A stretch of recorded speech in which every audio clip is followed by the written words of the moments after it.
If you think you can work part-time hours and make 100 grand in real estate, working, 10 to 2, Monday through Friday, you might want to rethink your career choice. Let's talk about some misconceptions that new real estate agents have. And the biggest one that I just am mind blown by is that you're expecting to work, 3 or 4 hours a day and bring home 6 figures from real estate and not work weekends. You really might want to rethink your choice of getting into real estate if that's how you think it's going to go. That is such a myth, and it kind of makes me just nauseous when I see this all over the place. Real estate is a hustle, especially when you are first starting out. You are going to be working your ass off trying to get everything set up in your business. You're running your own business. So not only are you going to be setting up the systems, the processes, getting the software in place, getting your signs, all these different things that you have to do. On top of that, you're going to be trying to obviously get clients.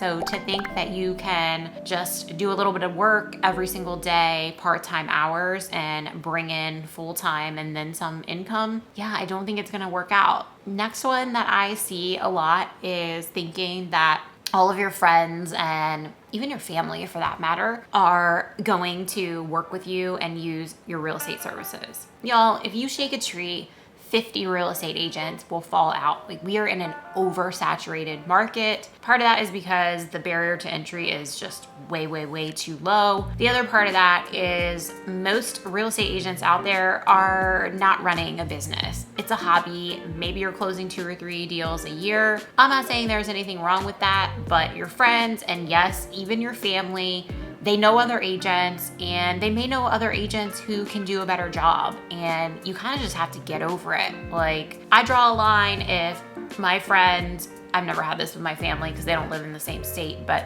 with my friends go with somebody else, fortunately no one that I'm super close with has ever done that. Thank goodness, that's a blessing. But I definitely have had people who I would consider friends or maybe more acquaintances. I don't know, like we went to high school together and still like keep in touch on Facebook. This isn't serious stuff. But where I draw the line is if they go with another agent and then they're reaching out to me for advice, it is a hard stop for me. That is a code of ethics violation.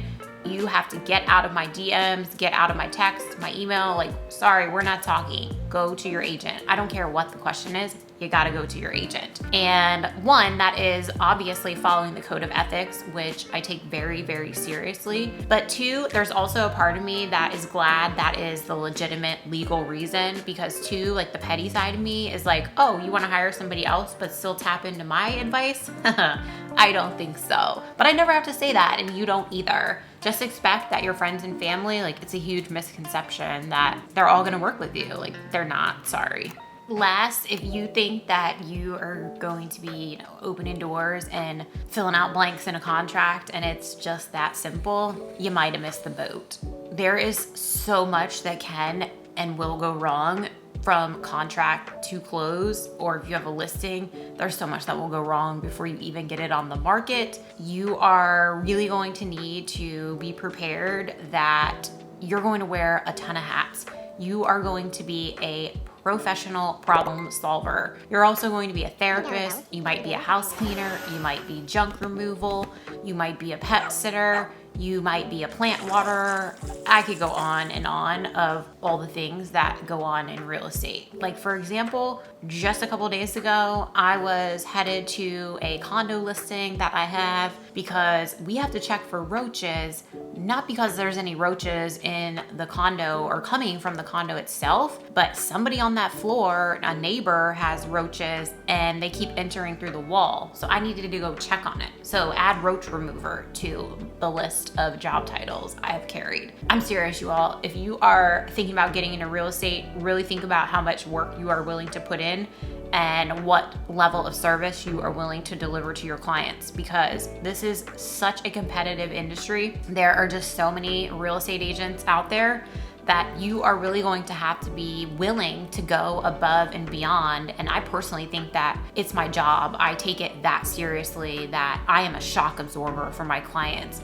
So whatever needs to get done, I will make it happen and get it done. And I think that's helped me be successful. And I think that if you are thinking about getting into this real estate industry and doing this thing, Be committed to serving your clients and doing whatever it takes to get them to the closing table. And I promise you, you will be a real estate rock star if that's what you decide to do.